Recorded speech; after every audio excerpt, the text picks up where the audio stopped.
Pandey एनु YouTube channel में आप सभी का स्वागत है। आज हम लोग यूपी डीएलएड सेकेंड सेमेस्टर का फर्स्ट पेपर वर्तमान भारतीय समाज के बारे में पढ़ेंगे। वर्तमान भारतीय समाज जो कि हम लोग का फर्स्ट पेपर है। आज मेरी लेक्चर फर्स्ट है। इसमें हम लोग शिक्षा का अर्थ और शिक्षा का व्यापक अर्थ, संकुचित अर्थ, इन सब चीज़ों के बारे में पढ़ेंगे।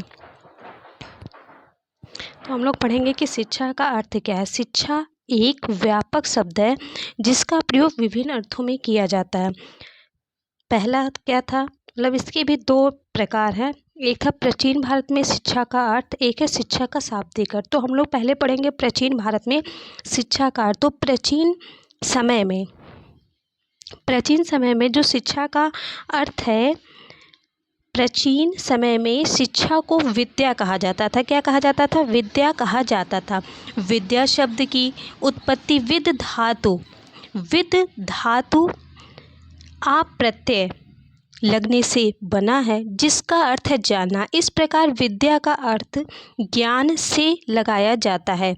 ज्ञान को मानव जीवन के विकास के लिए अत्यधिक महत्वपूर्ण दिया गया। मतलब प्राचीन भारत था, उसमें शिक्षा को विद्या कहा जाता था। प्राचीन समय में शिक्षा को क्या कहा जाता था? विद्या कहा जाता था।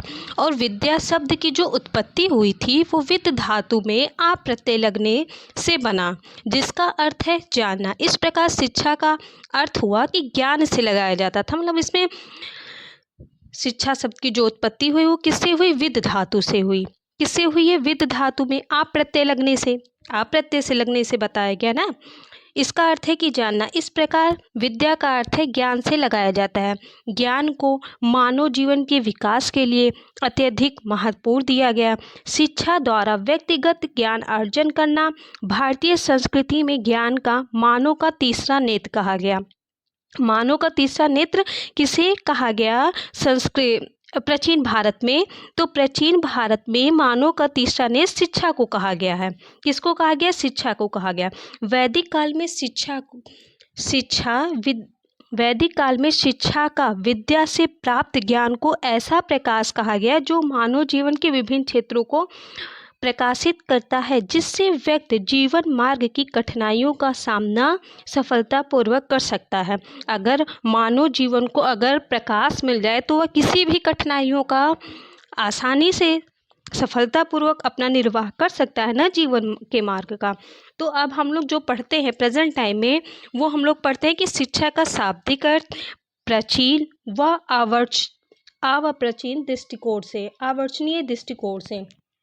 तो हम लोग इसको पढ़ते हैं। ज़्यादातर अब यही पूछा जाता है कि शिक्षा शब्द किससे मिलके बना हुआ है ना। तो शिक्षा शब्द संस्कृत भाषा के शिक्षा शब्द संस्कृत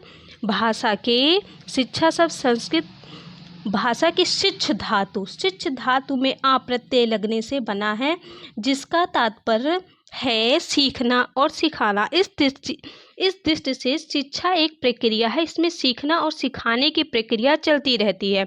यह प्रक्रिया मानव जीवन के किसी विशेष स्तर तक सीमित नहीं रहता। यह बालक जन्म के साथ शिक्षा प्रक्रिया आरंभ होकर आजीवन चलता है। मतलब शिक्षा का जो शाब्दिक अर्थ है और प्राचीन और अर्वाचीन दृष्टिकोण से है कि बच्चा जब गर्भावस्था में होता है तब से वो सीखना स्टार्ट करता है, और जब तक वह मर नहीं जाता तब तक कुछ ना कुछ वह सीखता रहता है। इस प्रकार जो शिक्षा है वह एक सीमित स्थान पे नहीं है, वह बहुत ही बड़ी दृष्टिकोण तक होता है। मतलब यह आजीवन चलता रहता है। शिक्षा को आंग्ल भाषा में एजुकेशन कहते हैं। शिक्षा शास्त्रियों के अनुसार एजुकेशन शब्द की उत्पत्ति लैटिन भाषा के निम्नलिखित शब्दों से हुई। एडुकेटम मतलब होता है शिक्षित करना, और एडुशियर मतलब होता है विकसित करना अथवा निकालना। एडुकेयर मतलब आगे बढ़ाना। मतलब लैटिन भाषा में एडुकेटेड शब्द का अर्थ है शिक्षित करना। ई का अर्थ है अंदर ट्यूको मित बाहर निकालना। मतलब जो अंदर आपकी शिक्षा है उसको बाहर निकालने का काम शिक्षा करता है, आगे बढ़ाना अथवा विकसित करना। अतिरिक्त इन दोनों अर्थ का एडिश्योर तथा का अर्थ सही अर्थ निकालना तथा एडुकेयर का अर्थ है आगे बढ़ना, बाहर निकालना अथवा विकसित करना। इस प्रकार शिक्षा शब्द का अर्थ जन्मजात शक्तियों का स्वर्गीय विकास है। प्लेटो ने कहा भी था कि स्वस्थ शरीर में, स्वस्थ मस्तिष्क में ही शिक्षा का विकास संभव है। इसमें कहा चर्चा की बिंदु, आपकी दृष्टि से अंदर का अर्थ क्या हो सकता है, कुछ आप अपने शब्दों में बताइए। तो शिक्षा का साकुचित अर्थ मैं आप लोगों को बताऊं कि जो एक चार दीवारी के अंदर एक निश्चित पाठ्यक्रम, निश्चित शिक्षक, निश्चित व्यक्तियों के द्वारा जो शिक्षा दी जाती है वह शिक्षा का साकुचित अर्थ है। ऐसे ही पढ़ते चलिए हम लोग। संकुचित रूप से स्कूली शिक्षा को ही शिक्षा कहते हैं। इस रूप में वयस्क वर्ग एक पूर्व निश्चित योजना के अनुसार बालक के सामने एक विशेष प्रकार के नियंत्रित वातावरण को प्रस्तुत करते हैं। एक निश्चित ज्ञान को निश्चित विधि द्वारा निश्चित कला में समाप्त करने का प्रयास करते हैं जिससे उनका मानसिक विकास हो सके। शिक्षा के इस अर्थ शिक्षा का ज्ञान स्थान मुख्य होता है तथा बालक एक गौड़ ऐसी ज्ञान को प्राप्त करने में बालक तोता तो आवश्यक बन जाता है, परंतु उसका सर्वांगीण विकास नहीं हो पाता। परिणाम स्वरूप वह अपने भावी जीवन के चारों ओर भटकता ही फिरता है। मतलब अगर संकुचित अर्थ है कि बालक क्या है कि चार दीवारी में वह पैक है और उसको वही सीखना है जो सामने वाला उसको सिखा रहा है, उसको वही चीज़ पढ़ना है जो बुक में लिखी हुई है। मतलब वो खुद से अपने बारे में या अपनी चीज़ों के बारे में, अगल बगल की जो वस्तुएं हैं उनके बारे में वो सोचना ही नहीं चाहता। क्यों? क्योंकि उसको माहौल नहीं मिल रहा है सोचने का। और शिक्षा का व्यापक अर्थ क्या है? ये चार दीवारियों के अंदर नहीं दी जाती है। ये अगल बगल वातावरण, मतलब हम कहीं भी जाते हैं तो हम कुछ ना कुछ सीखते हैं। हम किसी से मिल रहे हैं तो कुछ भी सीख रहे हैं। या एक व्यक्ति, मतलब यहाँ पे क्या है कि हर व्यक्ति अपने में एक टीचर है, एक अध्यापक है। पूरा संसार क्या है? एक समाज जो क्या है वो शिक्षक है, क्योंकि हर कोई व्यक्ति एक किसी न किसी से कुछ न कुछ सीखता ही रहता है। व्यापक दृष्टिकोण का अर्थ है कि बालक उन सभी अनुभवों से जिनका प्रभाव उसके ऊपर जन्म से लेकर मृत्यु तक पड़ता है, अर्थात शिक्षा व अनियंत्रित वातावरण है जिसपे रहते हुए बालक अपनी प्रकृति के अनुसार स्वतंत्रता पूर्वक नाना प्रकार के अनुभवों से प्राप्त करता है तथा विकसित करता है। दूसरे शब्दों में शिक्षा जीवन प्रत्न चलने वाली प्रक्रिया। ऐसी शिक्षा किसी विशेष व्यक्ति, समय, स्थान अथवा देश तक सीमित नहीं रहता, अपितु जिन व्यक्तियों के संपर्क में आकर बालक जो कुछ भी सीखता है वे सब उसके शिक्षक हैं।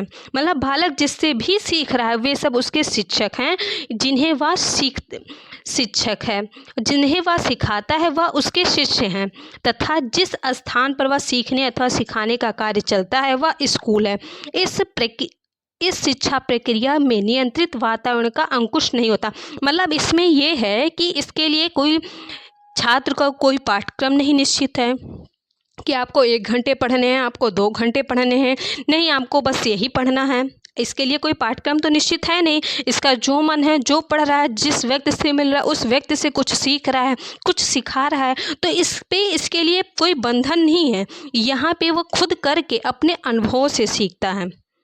शिक्षा शास्त्री टेरेमेंट के अनुसार कि शिक्षा विकास का वह क्रम है जो बाल्यावस्था से परिपक्वता तक चलता है तथा जिसमें मनुष्य को अपने आप को आवश्यकता के अनुसार धीरे धीरे भौतिक, सामाजिक और आध्यात्मिक वातावरण के अनुकूल बना लेता है। तो संकुचित अर्थ में है जो 4 दीवारियों के अंतर्गत शिक्षा प्राप्त होती है और व्यापक अर्थ में जो 4 दीवारियों के बाहर भी प्राप्त हो, ऐसी शिक्षा को हम व्यापक कहते हैं।